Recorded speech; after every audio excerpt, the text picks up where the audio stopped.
Alright, I'm starting to checker. I think you can see some of the starting lines. I did that with my checkering jig, or a part of it. As you can see, this part goes on the front strap like this, and you align your file, checkering file, to the guide, which keeps the file perfectly perpendicular to the front strap. Once the file cuts in deep enough, the lines themselves that you just cut will serve as a guide. So the checkering fixture or guide can be removed. And at this point, all I'm going to need to do is just move the file down a few lines and start cutting. Because all the teeth in the checkering file are in a row, the file will guide itself, basically. Here, I'll show you that all the teeth are in a row. You can see that? So these lines will guide the file while I cut new lines, basically, and the process repeats. So I'm just going to move it down a couple of lines at this point and start cutting new ones.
At this point, all of the guidelines are basically cut, and unlike what I used to do before, where I would grab my single point V file and just deepen every single one of these lines, unlike that, right now what I'm doing, or currently when I do checkering, I just use the checkering file.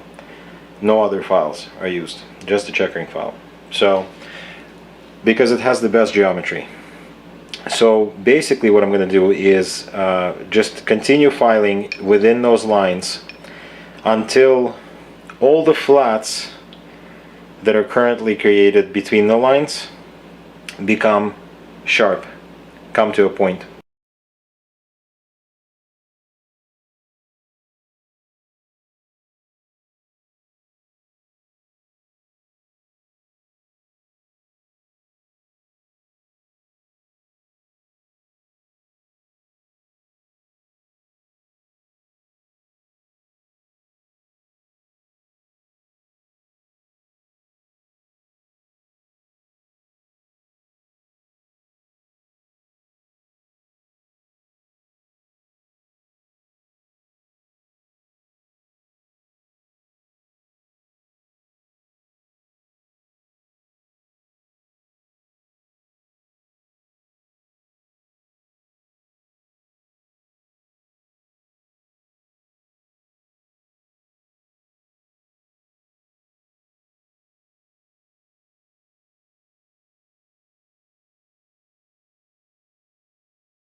So what we want is a sound where the file skates.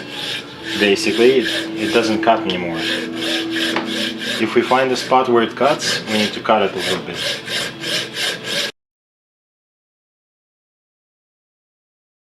As you can see, I've wrapped a little piece of copper wire around the front strap to serve as a stop for the file as I'm filing the vertical lines, and I've attached the vertical jig to the frame, so it serves as the guide for when I got the first few lines, first few vertical lines.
Now starting to roll the file over to the side, and when I do that, it starts cutting new lines. So I'll show you going to the left. It's the same process going to the right. You just lean the file over to the side, use the existing lines as guides, and it'll start cutting new lines.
Here we go. The checkering on the front strap is nearly complete. The only thing I'm going to do now is go over again horizontally, and then once again light pass vertically, just to make sure that all the pyramids are indeed sharp, and we'll be done. Alright, so now it's completely done, and I'm going to take off the copper wire, and checkering is done. The rear strap is going to be exactly the same process. So